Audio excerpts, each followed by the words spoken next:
Daniel, we are back. Hello, we are back. Well, I'm back. You are I back, wasn't yes. here last episode. I missed a lot. I missed a lot. Um, Happy to have you back. yeah, it's good to be back. Today we are also down a man. Adam's not here. He will be here Mm, on the weekend. School comes first, as everyone says. So yes. he'll be back on Sunday, hopefully. I should be here on Sunday too. hmm Um, I should be here it's Sunday a as well. Yes. it's a rotating mix of Yes. characters the last couple of weeks, but we will get us all back on the show eventually. That's Yes. that's the goal. That's You know the what's goal. funny? It's been happening with TSN as well. Like Jay on, right? It's Yeah. like here on and off for his show. Oh, really? It's like a different host like the last few days. So I'm like, oh, okay. Everyone needs a break from TSN from trade deadline. It Yeah, was a probably. busy week. It was a busy week. I will say from last episode, I this is my I'd like to apologize as well. Adam apologized to Pure Dorian. I feel I should do the same because I absolutely ripped them the episode before. They absolutely stole Jacob Chikrin from the Arizona Coyotes. I'm not Yes. going to repeat what Adam said about the Coyotes because, again, I agree with them. Just go listen to that episode. But props to Pure Dorian, man. Yeah. Props to Pure Dorian. I mentioned it already before, like the Yeah. conditions, even if they're all met, that's still a steal for Jacob Chikrin. Yeah, no. I mean, listen, I don't think they're making the Eastern Conference Finals. I said Boston, New York, so um, we will see. But I'd say that's a steal. But let's get to the stuff from this week. Let's start with the Leafs. I never like starting with the Leafs, but we're gonna do it today. I guess there's two places we can start. The first one being the O'Reilly injury from their game against Vancouver after blocking a shot, um, which is like the funniest, not the funniest, but considering the reputation that this team has, for if they get a injury blocking a shot It's like is it's such a Leafs ironic. thing. Yeah. It's ironic. It's such a Leafs thing to happen, I Yeah. think. Yeah. So if you don't know, he has a broken finger. He's going to be out 4 weeks. So I think the timeline should be he'd be back for the last couple games of the regular season. I am crossing my fingers. This is not Nick Foligno 2.0 again. And the thing with, I guess the difference here between what happened with Foligno and what happened with O'Reilly is they are two completely different injuries. As in, with Foligno, I think if I remember correctly, before he came to the Leafs, his back was already a little bit Yeah. messy. And when he then came to the Leafs, it was his back that flared up again. Whereas with O'Reilly, before he came to Toronto, he had I believe it was a broken foot. It was something to do with his feet. And he came back. I mean, listen, he had like 3 points in 4 games or so when he came back with the Blues, and then he comes to the Leafs, and it's a broken finger. It's like, yeah, it's a tough one. It's a tough one for Yeah. sure. I think it is because of the amount of fanfare that came in with Ryan O'Reilly. It's funny, a lot of my other friends that they're more basketball guys, Yeah. they kept asking me, what is this in NBA terms? And I said, I don't know if you could agree, but I said this is like a Drew Holiday type acquisition. You I'm know, not gonna lie, I got no clue. I okay, couldn't like even pinpoint. I couldn't pinpoint what what the comparison is. okay, because it's like 32-year-old, Yeah. all-star, not superstar. Okay. Um, Defensively responsible. One Okay. of the most Yeah. defensively responsible players, plays a great two-way game, but he's not your focal point. And yeah. That's a fair comparison. I never like doing this. Since you brought it up, listen, I never like doing this when I make comparisons between the Leafs and the Raptors. Maybe again, I don't know, Daniel, you tell me if I'm wrong. my first thought was when I was thinking about NBA comparisons was Marc Gasol. But I don't know. You tell me, am I close or am I very far off? That does make sense. Like, he's not gonna get as many touches as he did his previous team. He comes in as a solid veteran that you do need for those type of playoff games. But yeah, I know what you mean. It gets tough because eventually when you do say, oh, Drew Holiday is Ryan O'Reilly, Yeah. everyone's gonna ask, so is Austin Matthews Giannis? Listen, I don't know. I don't know. I can't make those comparisons. I don't know basketball well enough to do that. But let's go. They played their first game without Ryan O'Reilly last night against without Luke Shen. And without John Tavares. Yes. They were and John Tavares. Yeah. They were out with two top six centers. Michael Bunting was on the fourth line. Alex Kerfoot was on the Alex Kerfoot was on the first line. I didn't think I'd be saying that so soon. They did win. They beat the Devils 4-3. Walking into this game, I think one of the bigger storylines was that the Devils are an extremely fast team, and the Leafs aren't really that fast anymore. In terms of like compared to what they were a couple of years ago. And I'm not gonna lie, I don't know if you watched how much of the game you watched, but that first period, wow. Like it was you could tell the difference in speed and the fact and I'll be honest, Samsonov really kept them in that game in the first period. Yeah, I remember it was James Duthie who was talking about it with Mark Masters, actually. And post-game, they said if it wasn't for Samsonov, that game would have easily been 4-0 getting into the second period. So he really did keep them in there.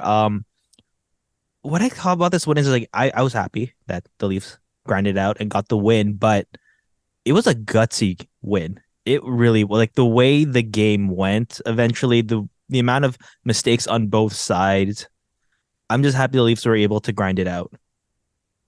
Yeah, and I think coming off of, the game against Vancouver was that was tough. I turned it off after the two shorthanded goals. Like I'm not interested in watching this. Like it was brutal. I think coming off that game, and then even the 6-2 loss to the Oilers, and I know you have that Flames game in between, but still, those two games were tough ones for the Leafs, and I think being down. Being down Luke Shen and two top six centers is definitely tough, and I think to get this win was definitely something they needed to do, especially and these wins are important, and we're gonna get to Tampa Bay, but it's important. And I know I was the one who said it doesn't matter if you have home ice advantage. And frankly, it doesn't in the grand scheme of, in the entire context of the situation. But I think you're creating a gap between you and the Tampa Bay Lightning. Yeah, I agree. One other thing I'd like to compliment with all those injuries is how well that second line actually performed. Sam Lafferty, Callie Jornkruk, and William Nylander. They got a few goals in there and kind of kept things going for them. So a lot of loss of depth, but I like that Sheldon Keefe was very creative with that because I wouldn't expect Lafferty to play that high in the lineup. I don't know if he expected. Let's be honest. I don't know if he expected Sam Lafferty to play this high up the lineup this quickly. I will say, like, one other thing, and you talk about the creativity, and I wouldn't particularly say this is creative. I think this was more to give this particular player a kickstart. Brought him up already. Michael Bunting playing on the fourth line with Pontus Holmberg and Alex Steves, and he ended up with the game-winning goal last night.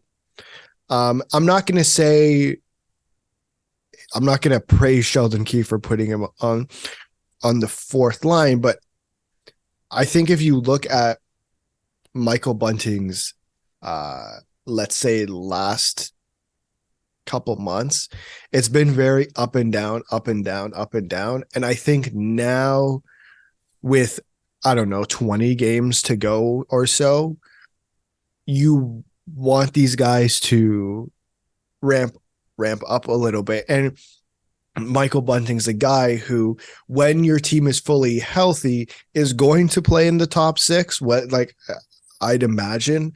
I'm pretty sure he's going to keep that spot next to Matthews and or Marner or Nylander, whichever one Keefe decides to put next to Matthews. And I think it's going to be important that he's on his game. And he had that stretch where it was tough, and he's going to have to get back to what he's good at, which I would argue is just being a pain in the ass. Yeah, for sure. I think yesterday was a big confidence booster for him, especially the fact that he was able to reclaim more of that power play time and get that goal. If this is something that you have to deal with right now, and it's not a big issue, but it's just something that, get the guy back to how he was playing before. I don't mind this approach that it's more of like a game to game kind of prove to me that you deserve that top six, you deserve that power play time. So I'm not too worried about Michael Bunting, but I'm kind of just like you said, I am very much more comfortable with him in the top six than an Alex Kerfoot at this point. Yeah, I think in the long run, man, if Alex Kerfoot's in the top six, come the playoffs, I something's either gone terribly wrong or I don't understand. Like, I think if you're going three lines deep or three centers deep in Matthews, Tavares, O'Reilly, again, you have Bunting, Matthews, Marner, Bunting, Matthews, Marner. I would go Yarncrook, Tavares, Nylander. Like, I just don't understand this obsession with putting Alex Kerfoot in the top six. I don't think necessarily that should be the case with this team anymore. I think you could make the argument last year because of the other players, but I don't think you can look at the roster this year and be like, yeah, he's in the top six. Yeah, I agree with that. Like, we've seen it before. It's been tried so many times. You even say the fact with Justin Hall, but he had a great assist yesterday. Justin Hall? Yeah. Okay. Yeah. We could have those agreements. We could have the same thing with both of them, but yeah, I think when healthy, I think they know their role now. They know that what works, what doesn't. So I think it's more of just out of necessity at this point right now, just until everyone comes back. Yeah, that's true. There is always controversy when it comes to the Leafs back end. Does it ever go away? No. And it includes this time Timothy Liljegren. Last playoffs, I want to say it was game 4, game 5. Timothy Liljegren was taken out of the lineup to play Justin Hall. I'm not going to explain further on that. I think we can infer what I'm pointing out there. I think it was whatever. It was the wrong decision. This time around, with Timothy Liljegren, who is very much better than he was last year, who has solidified a spot in this Leafs blue line, whether people like it or not, he has, is still becoming a healthy scratch. And I don't understand it. So he missed the 2 previous games against Vancouver and against Calgary. He was a healthy scratch. And this is the quote. I have 2 quotes from Keefe. This is from Mark Masters. With the trades and everything, We got more depth on D, so you just got to play at your highest level to be in the lineup. And that's what I'm looking to do. Keith on Timothy Liljegren. He's an important guy for us, but as I've talked to him about, our team is deeper on defense now. The standard is higher in terms of staying in. He was in a similar situation last year. Can we stop? Like, I mean, listen, when Justin Hall is fine, Justin Hall is fine. But when Justin Hall is not fine, he is so not fine. Like, it's, I think we talked about it when they made all these trades, and I understand, like, Luke Schen's not here, is back in Vancouver because his wife is about to give birth. Luke Schen's not here. He's not an option. When are we gonna have like the Morgan Riley, TJ Brody, Jake McCabe, Timothy like, can we put Morgan Riley back next to TJ Brody and allow, like, I don't see a spot for Justin Hall in this defensive line. You tell me if I'm wrong. I'm gonna list off who the pairing should be. You tell me if you would change something. Riley Brody. No. Giordano Liljegren. No, I like that one. Youth and McCabe Schenn. No, I actually like solid. And you still have Justin Hall, Eric Gustafson, and Connor Timmins. Yeah, I'd prefer. I don't know. Like, I mean, at this point, maybe just recency bias, but I'd put Timmins over Hall, in my opinion, for the way he's played. I think it depends on who goes down. Yeah. It's tough. It's like, well, I know, like, Keith, he has his guys. Like, it's not a Mike Babcock situation where it's like, I have my guys, Leo Carmichael. I don't know, man. It's getting to that point. Like, I understand the necessity with Kerfoot now. I could understand it. Mm-hmm. But why Kerfoot is always the number one option to be moved into the top 6, I don't understand. That's when it comes to Keith's guys. Hall and Kerfoot, I think, are the prime example of Keith's guys. The same way Marlowe and whoever was were Babcock's guys. Yeah, I could like, I mean, for what I've just heard, what I've read, it's just it's not like it's exactly his guy, but it's more of the way the guy approaches things. So apparently, like, Keith really does like the, not stone face, like, but like the serious guys, the guys that is just prototypical hockey guys. We're just kind of like, when they talk to the media, it's like, I have to play better. That's it. And I haven't sorry, go finish. Yeah, so like, it's just a feeling that, like, maybe that's it. Like, I don't know, like I'm going deeper into something like, interpersonalities of these players, but I don't know, it's just something about it. It's just like, like what we talked about with Paul Fenton is like, I had a feeling about it. I'm not saying Keith is like that, but it's feeling to me like that. Whereas, I have a feeling that this guy's gonna break out or he's gonna have a solid game. So I don't know. And Justin Hall did have a good pass last night and was okay. So we might actually still see him in the lineup. And that's fine.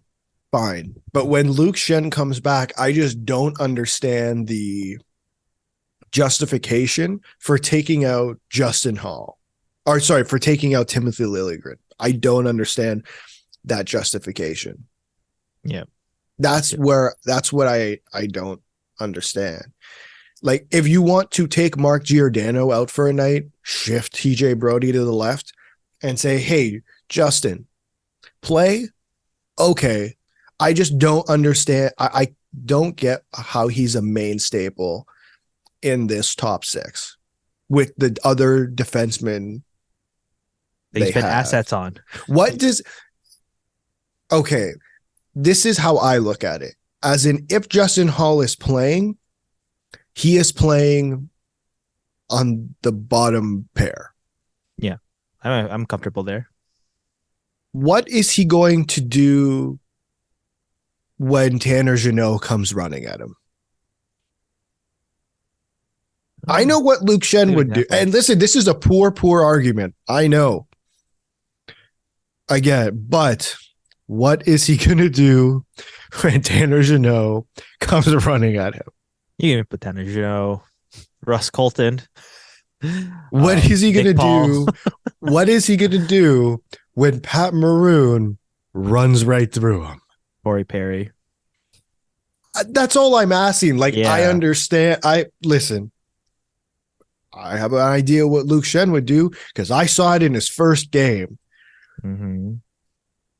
I've never seen a guy finish their hits more in my life in a Leafs jersey since probably around the same time that Luke Shen was a Leaf the first time. Mm-hmm. I was gonna say that because I remember I sent you guys the video of his draft, and that's what they talked about. It was like, he never backs down. He finishes all of his checks, and then I think Pierre McGuire is the one like, this is the start of the rebuild. Yeah, and I think Duthie was talking about it on Trade Center, where one of his first questions he asked Luke Shen was, "How are you going to lead the Leafs to the Stanley Cup?" It's like, imagine being 18 years old. They did play him right away, so I don't know. Yeah, but it's after you just got drafted by the Leafs, and the first question is, how are you going to lead the Leafs to a Stanley Cup? Yeah, like, I don't know. Maybe this is my boomer take of the year, that Luke Shen should be in the lineup over Justin Hall, and maybe I'll live to regret that. Maybe I'm completely wrong, and that's fine. I've been wrong many times. I mean, there's a reason why they got him, right? Like, I think you wouldn't have improved that right side if you didn't believe that there was room for improvement. So, I don't know. We'll see. Everyone, again, we don't know. I mean, everyone's healthy. We'll see how it is. And then I think then we could go, Sheldon, we understand, or Sheldon, I don't understand. Right now, I don't understand. There's plenty of things I don't understand. There's one more thing. Sorry, you brought up the defense and the trades, and can we talk about real quick? And I want to see what his stats were the other night. The revisionist history on Rasmus Sandin. I don't know if you've seen the numbers he's put up. Why can't I find him? He had an assist last night, I remember. He has had some good games. He had 3 points, 3 assists in his first game or his second game, and a goal and an assist last night or 2 nights ago. Can we just revisit real quick why he was traded? It had nothing to do with cap space, and it had everything to do with gaining an asset gaining an asset for a player who, where does he fit in the top 4? Yeah, it's funny. Even when he was traded, I remember there was so many comments where the Leafs literally, like, quote, the Leafs literally traded their best first round pick since Matthews. I'm like, okay, that's a bit of a stretch. That's a bit of a stretch. Once again, I said it when he was traded, and call me crazy, but Timothy Liljegren has been more of a staple on that D than Rasmus Sandin has been this year. Mm-hmm. To me, because they've clearly given, like, and whether this is wrong or right, but the fact is they gave Timothy Liljegren many more chances in the top 4, and he's succeeded. I think at the same time too, you look at last year, Sandin, or even the year before that as well, Sandin, when they started playing Enter Sandman, when he scored a goal, I thought that was going to be his breakout party. And then last year where it's like, it's his to lose. And I think it was his to lose, because if you were comfortable with him in the top 4, with him playing on the left side every night, you wouldn't go out and get Mark Giordano. Right. Exactly. I Listen, and I was talking to someone who is a Caps fan, and he's like, okay, what, like, good trade? I'm like, yeah, man, like Rasmus Sandin already on the Capitals is going to be a really good top four defenseman. That wasn't going to happen here. No. It just wasn't. Like, would you know what's going to be really interesting? And I'm not trying to crap on Rasmus Sandin. What's going to be really interesting is what happens when John Carlson comes back and he's taken off the first power play. Yeah. Like, that's all. He's going to progress to a point where he's not going to need the power play to put up numbers like that. I think he can get to a point where he can do that 5 on 5 regularly. There was no path. You have Morgan Rielly, whether people like it or not, is here until the end of this contract. Yeah. He's gonna be on PP1. He's gonna be in your top four. How different is Rasmus Sandin from Morgan Rielly? And the thing is, we don't know yet. I think if you do the revisionist idea of it, it's like, yeah, he's doing really well in Washington, but yes. Two things there. It's a small sample size. Mm-hmm. Second, do you see where the Caps are right now? Like, they need offense from anywhere in the lineup that's not named Alexander Ovechkin. The way the Caps are playing right now, it's just they're going to give him the minutes because they have nothing to lose. I think with the Leafs, it was more of we have guys that's going to play above him, but we're not going to risk it. But in Washington, we have to give him the minutes. Yeah, like, who is he taking out of the lineup this year? He can't play on the right, by the way. We've done that experiment. It's failed. Mm-hmm. Who's he taking out? On the left side, McCabe, Giordano, or Rielly? Which one?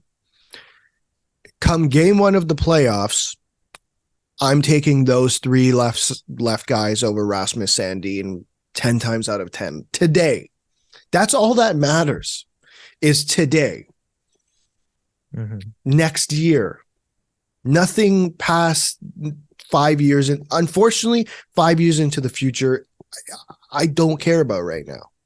Yeah, it's like the reality of, do you want your team to contend? Okay, great. Assets are going to be spent. I think a big thing is teams sometimes when they have the window, I think not teams, but I think the fans of certain teams have this idea that, yeah, you got to stockpile it, but it's not like I think the way they showed it's like, oh, the Leafs are trading too much of their future, and this might be like a bias thing, but I do feel like Dubas has done well without a first round pick. He's done well deeper into the draft, and it's not bare bones in any way the way it is. And I think Sandin, as good of as a player as he was, I think he was prompted up as two things. He was the draft steal. He came into the lineup pretty early. He had big moments in the playoffs, and I think that's what he's going to be remembered for, at least right now. And it's like a narrative. I feel that, okay, yeah, he was a first round pick, but he was a late first round pick. And then look how far he progressed, and we just didn't see enough of it. But there's a reason why we didn't see enough of it. I brought the Giordano example again. If we were able to see enough of it, see enough of what he can do right now for a contending team, Jake McCabe wouldn't be on the Leafs. Not wrong. I don't think you're wrong at all. I didn't expect us to spend that much time on Rasmus Sandin revisionist history. So let's move on to the opponent the Leafs will play in the first round. And I have some thoughts. Okay. So I'm not sure if you saw in their game against Buffalo, John Cooper sat the first line. His first line. Yeah. in Point, Stamkos, Kucherov. I'm just pulling up the quote now. He did not play the entire third period. So I'm going to read, and I think they lost that game barely. And I want to read you this quote. This is his quote after the game. Well, as coaches, you got to put your team in the best position to win. And 99.9% of the time, those guys give us the best chance to win when they're on the ice. It just felt in the third period, they weren't giving us the best chance to win. This team has been unbelievable for a decade. You take the 3 finals. Well, there's a reason a lot of that's happened. We have a set of standards here that everybody adheres to, and it's not pick and choose. It's everybody. It's how it was for today. Like I said, those guys are an extremely important part of our team, but for 20 minutes tonight, I thought that the other guys could get it done. And you know what? They almost did. He said he had more, they added more there about the pride in the room and the organization and stuff like that. But I think that first paragraph gets the point across where it's like, holy crap. And like, this isn't the first time John Cooper has done something like this. I'm trying to remember the season, but remember when he benched Kucherov? Yeah, called out his team, called the effort. Yeah, this isn't a first time thing for John Cooper. He's done this in the past. But what I would say is different is how they followed up this game by getting absolutely killed by the Carolina Hurricanes. 6-0. They had like 4 shots after the first. Like it was a rough game. And like I watched back like a long highlight package of that game, and there was never a time the Lightning looked like a better team. Now, granted, last night they beat the Philadelphia Flyers. Yeah, I like just to say, man, Tony DeAngelo, what are you doing, man? Speared my boy Corey Perry. But yeah, I don't know. The Lightning, I guess like it's more on display now. Like when they talk about, John Cooper talked about that culture in the locker room of these set of standards on things. I guess like one thing is that, there's no preferential treatment whatsoever for the team. I was first looking at it, just it's kind of crazy to me. I think, okay, this is another example. I'm going to use another basketball example, but this was more of a load management type thing, but it was the kind of thing where Greg Popovich on the Spurs at the time, I think he just had that faith in his bench and his role players where on a nationally televised game, he sat Tim Duncan, Tony Parker, and Manu Ginobili. But that was for load management. Load management. Right? But at the same time, like he said the same thing where it's just like, there's the other guys there that I think they could pull it off. Jeez, that's ballsy, I feel like, in basketball. Yeah. But yeah, listen, let's be real frank here. This means nothing. This means absolutely nothing. The Tampa Bay Lightning are going to be fine. I really just think, and you tell me if you disagree, I just think this is a slight bump in the road for the Tampa Bay Lightning. Yeah, we've talked about them so many times in their competitive window that this is a team that we've seen respond to adversity, and it's never a smooth road for the Tampa Bay Lightning. We talked about Columbus. We talked about the back and forths getting into those 2 cup wins. And for me, like as another team, I wouldn't see it. I wouldn't see it as like, oh, look, there's cracks in the foundation. It's more of like, okay, it's another challenge they're going to go through. Like, how are they going to be now when we go into the playoffs? Because I don't see a fractured team. I don't see in any way a declining team. I think they're rejuvenated, like for two things. Like we talk about what's been going on this latest stretch. We can even say losing in the finals. Like, how's that affecting them right now? Daniel, I'm happy you brought up the playoffs because last year someone texted Elliot Friedman and said, do the Lightning look tired? And then everyone's like, oh, the Lightning look tired. The Lightning look tired. Should we be worried? The answer was no. Can we please not go through this again? I don't want to do it. I don't want the next 20 games to be, I don't know, man. The Lightning don't look like they look like they're struggling a little bit. And then the playoffs show up and everyone's just killer. And you know what? I'm going to be like, I told you so. When that Leafs Lightning series goes to 7 games, and in game 7, Tampa Bay and Andrei Vasilevsky just show up, what am I going to say? I told you so. I don't want to do this again. They're fine. They're fine. Until they are literally breaking down, they are fine to me. They are literally in the same realm as the Boston Bruins. We can keep saying they're going to go down, but until I actually see it, I can't believe it. Yeah, same here. I think, and again, we talked about Tanner Jeannot getting traded there, and for what they gave up for him, I just don't think at any way they think we're getting tired, we're getting complacent. No, like that's another trade you do to rejuvenate everything. Yeah, I can't. It's the most frustrating narrative I've ever seen. That they're tired, that they're, I don't know, like it's just silly. You know what? Let me be real. I hope I'm right. I hope I'm wrong. Maybe they are tired. And you know what? The Leafs get to the second round and they probably get their asses handed to them by Boston, but that's fine. I hope I'm wrong. I hope they're tired. Maybe. I don't know. But I can't do this for the next 20 games where we have to have the narrative that I don't know about Tampa. I don't know.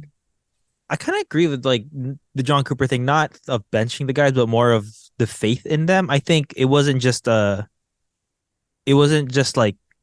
an empty statement. I think it does make sense because we do look at that top 3 and the production is a bit lower this year. Well, Point was injured for the first bit. Yeah. Stamkos, it's like he's probably going to finish in the 70s. I think Kucherov's the only one surging, but it is true when you look at like the rest of that line. Like Brendan Hagel has somehow become a point per game player. I mean, he's had the goals and he was able to do that in Chicago, so it's just kind of crazy. Stamkos has 65 points in 64 games. Okay. I think he's a good dude. You know, we always forget about this, or maybe it's just me, but he had 106 points last year. Yeah. Like, yeah, it's lower. See, Mike just wanted to get 82. Oh, okay, fine. He is like that's it. You know, we always talk about like the guys we don't count out. Yeah. I'm not counting him out. I would never count Steven Stamkos out. He had 19 points in the playoffs last year. Like, I'm not counting these guys out until I literally see them breaking down. Yeah, same. And you know, you have Anthony Cirelli in fantasy. You understand. I also have Braden Point, and I also have Braden Point in fantasy. Yeah, it's all these guys scoring. Like we've talked about, even their defense. We didn't mention their defense. Like I have Mikhail Sergachev in fantasy, and he's fit that Ryan McDonough role perfectly. Yeah, they're going to be a four. Like we walked into the playoffs. Let's put this in perspective. We walked into the playoffs last year saying, I don't know, like they might be tired. They beat the Leafs in 7. Then they beat the Panthers in 5, right? They didn't sweep, or did they sweep they didn't sweep the Panthers, did they? Let me go check that. I don't think they swept the Panthers. I think it was 4-1. Then they went to the Eastern Conference Finals, were down 2-0 and won 4 straight games against the New York Rangers, who had the best goalie in the NHL last year, in Igor Shesterkin. And then they went to 6 games against the Colorado Avalanche, who were an absolute beast. Yeah, they lost to a juggernaut. Like the only way to beat them was a juggernaut. And confirming, yeah, they did sweep the Panthers. They swept the Panthers. Okay. They swept the President's Trophy winner, Florida Panthers. Yeah. And that was when they were tired. What?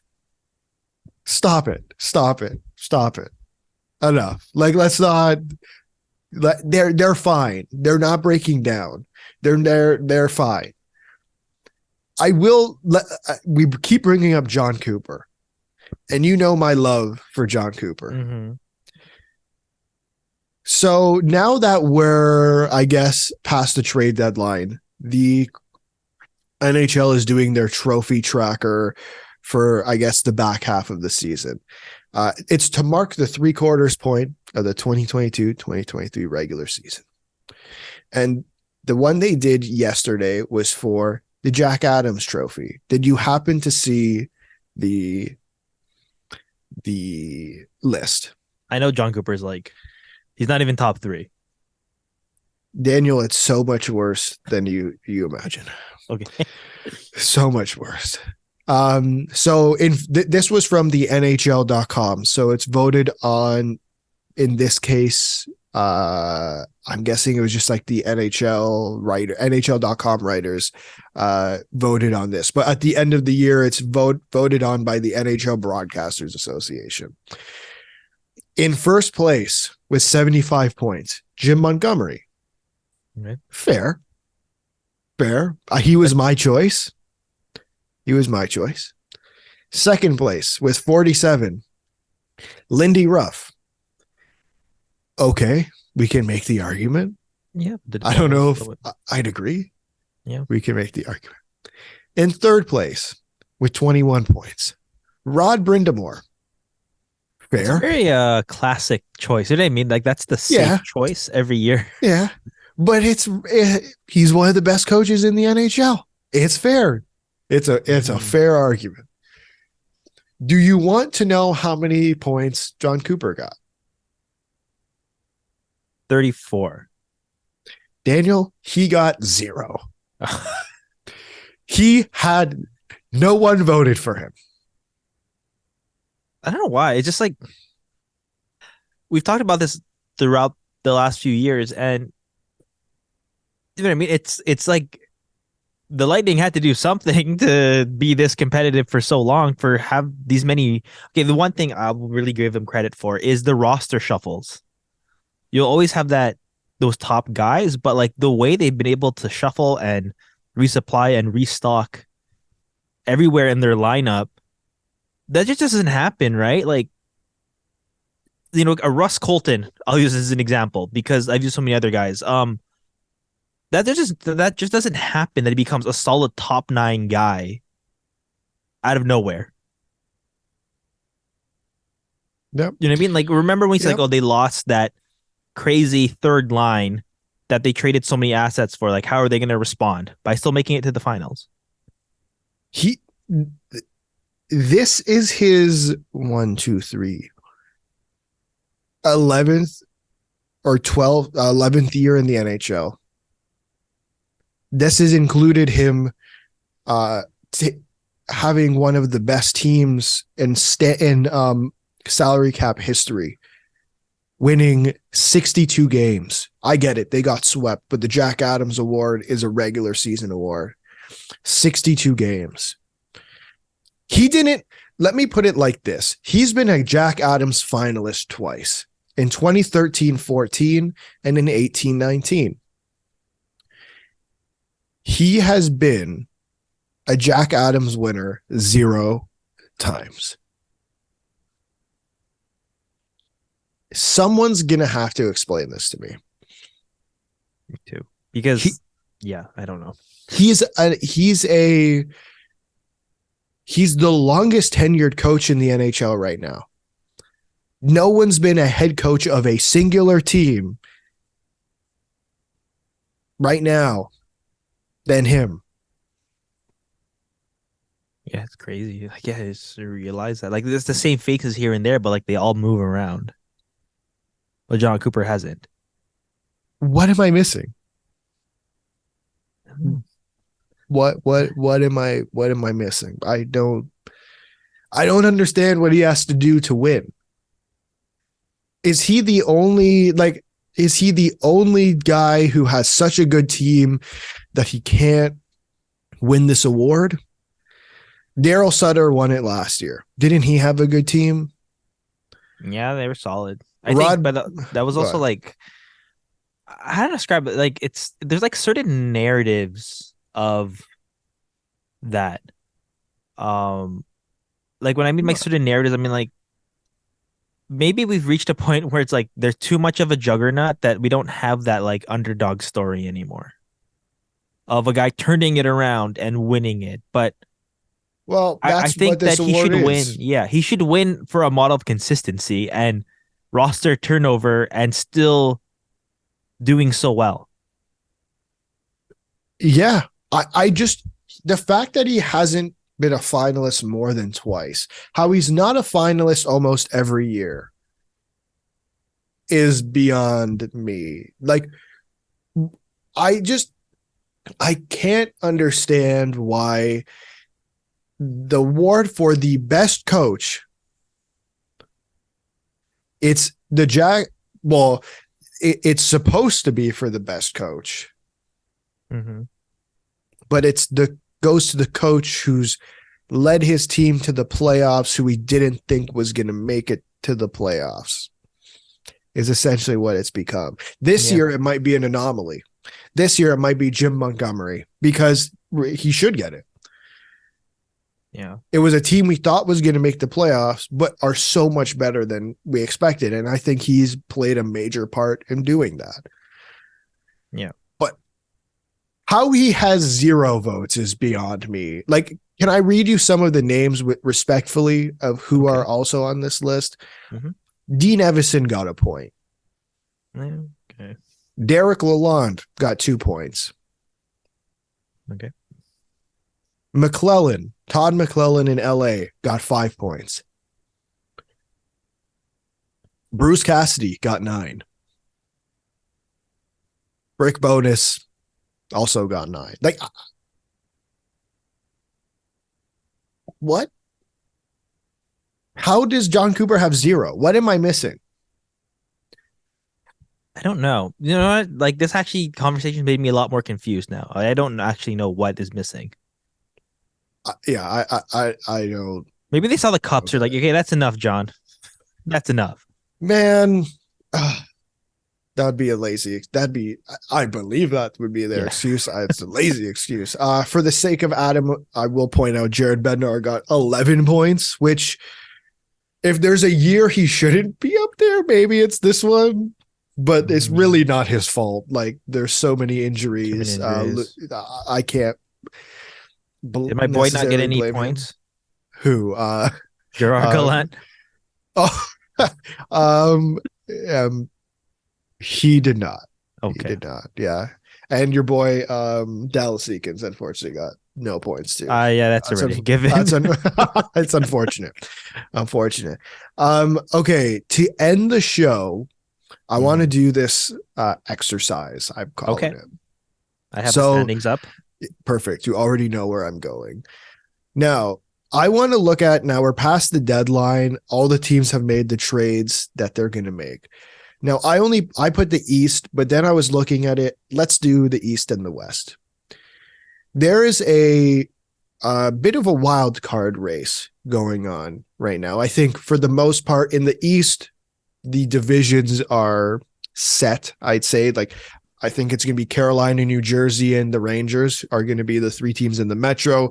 Boston, Toronto, Tampa are going to be the teams in the Atlantic. But we got a very interesting, there's many teams who are, I think, are in the wild card race in the East, and I'll list them off. So the Islanders have 74 points in the first wild card spot.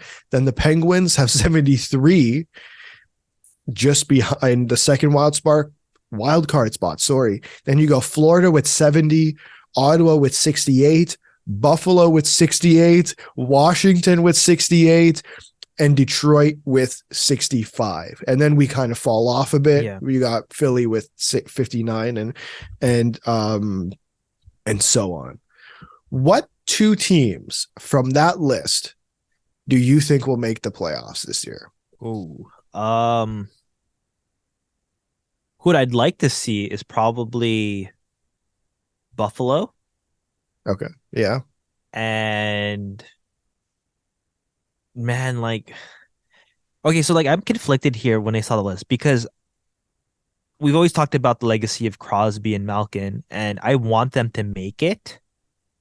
The only thing is, if they do make it, I feel like it's just gonna give Ron Hextall another free hand to be like, see, we're still a contender. We could still get in there. I just have to keep adding. And I think not that like I want him fired or anything. I'm just thinking that there has to be a change in the mentality of things. I think that he did a little bit of too much of the same thing, and it cost quite a bit in terms of the assets and the cap hit to try to improve this team right now. But I think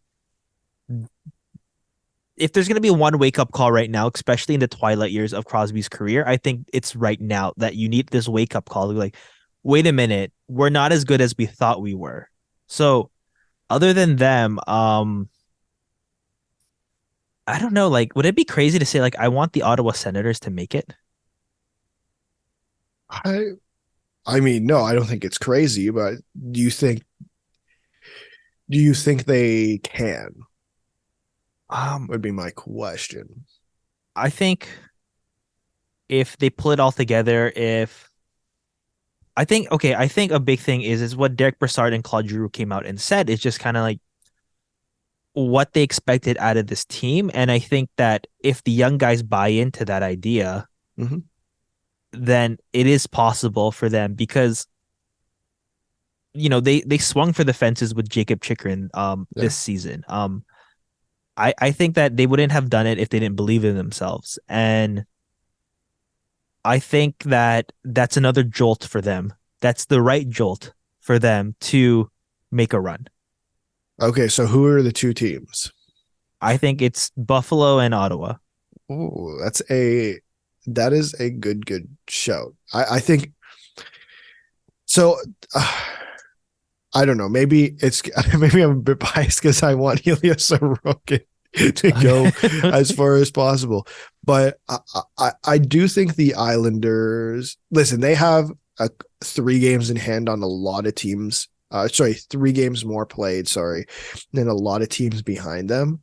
Um, I say the Islanders get a wild card spot. Um, I'm gonna go with Buffalo as the second wild card team. Okay. I think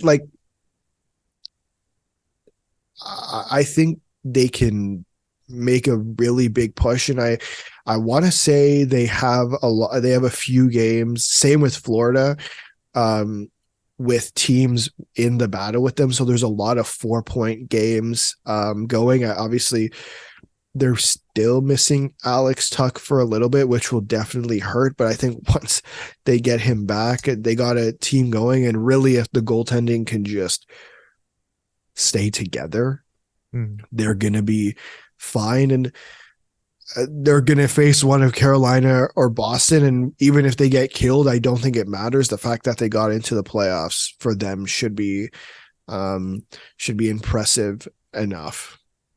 Yeah, I think it'd be a good lesson for them to go against a Carolina. And I've said it before on the show. The players they have here now, it's different. They actually want to be in Buffalo. Right. And I think that we talk about adversity with teams, and that's how they got better. I think with the Sabres, there are so many of these growing pains that they're really embracing, that they're still able to keep their composure despite the losses. It's not like how it was before, where just, they were massacred out there. I think the Sabres are learning to be more competitive, and they're learning to really capitalize on that core they're building. Yeah, no, for sure. Now let's go to the West. The West is a little bit of a cluster Yeah. because the division spots aren't really wrapped up.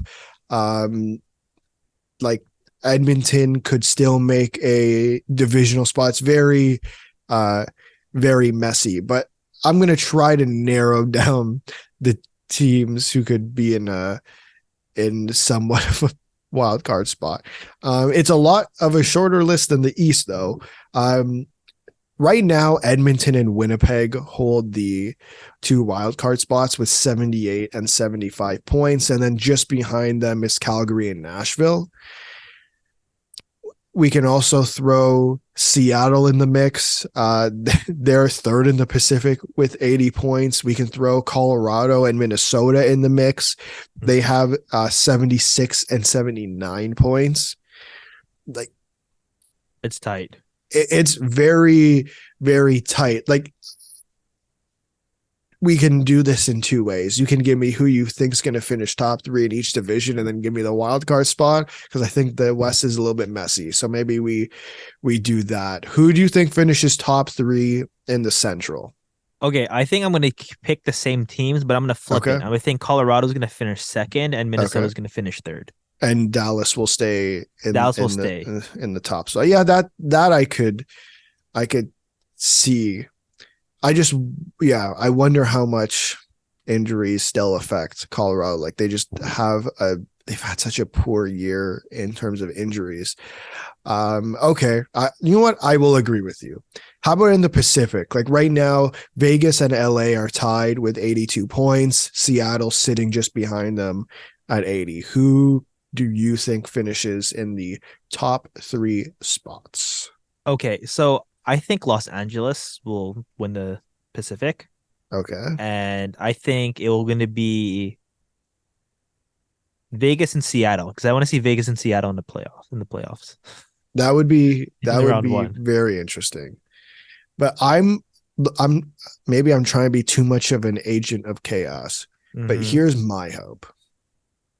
I hope the Kraken finish first in the Pacific, because I want a Vegas LA first round rematch series. No.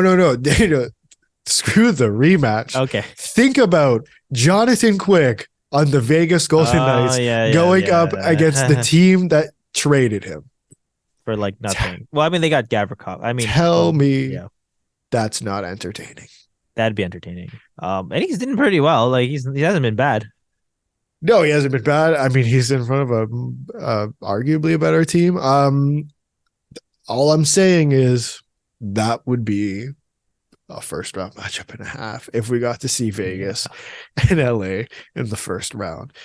Now that leaves. So you said you keep the same three teams? Yeah, I keep the same three teams. Okay, let's keep it simple. Now that leaves us with four teams: Edmonton, Winnipeg, Calgary, and Nashville. I think the other teams are just way too far down. Yeah. What are the two teams that you would pick for the wild card spot?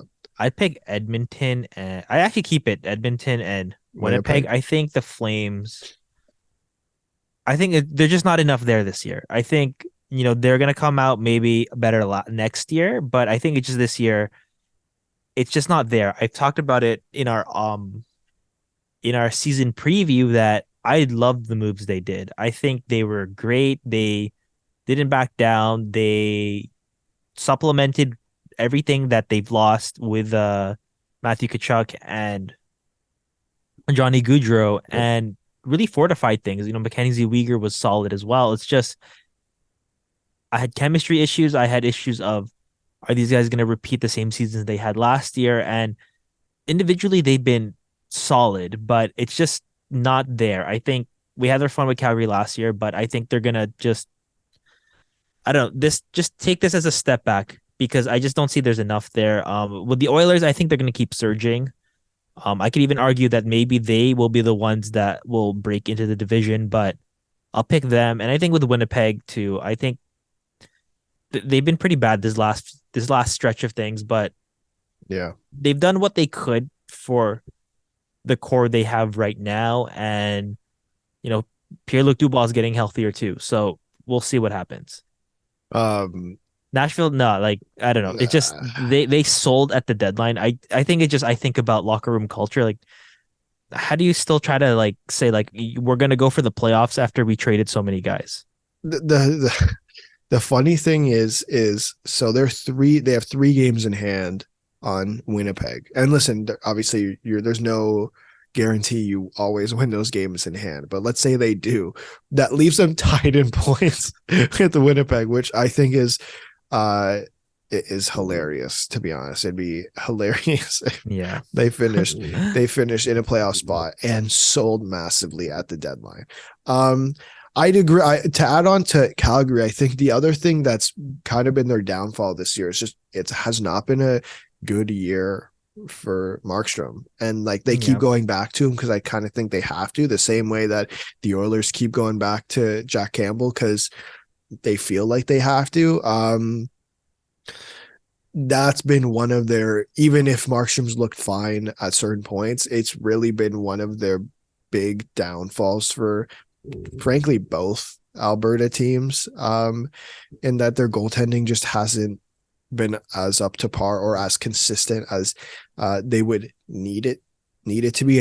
And if you look at Winnipeg, like Connor Hellebuck, man, like that's, I think, going to give them the edge over Winnipeg. I just think with Edmonton, when you have McDavid and Draisaitl, it's kind of hard. Like you have either, if you don't make the playoffs, that says a lot more about the team around McDavid and Draisaitl and less about McDavid and Draisaitl Yeah, in my I agree. eyes. All right. I think that's everything. I haven't Mhm. seen anything else. No Or is there? breaking news at this point. No, I feel like we're past the breaking news stage, unless I was gonna say it happens 10 minutes after we injuries. record every time, so it's okay. That is true as well, but I was gonna say unless it's like an injury or something like that, there's not a Yeah. whole heck of a lot of breaking news. So obviously, thanks again for listening to another episode of the 2-on-1 podcast. Make sure to check us out everywhere. We are on most podcast platforms, and we are on Facebook, Twitter, Instagram, TikTok, YouTube. I think that's everything. That's Mhm. where we're everywhere. Daniel, do you have anything to add before we finish?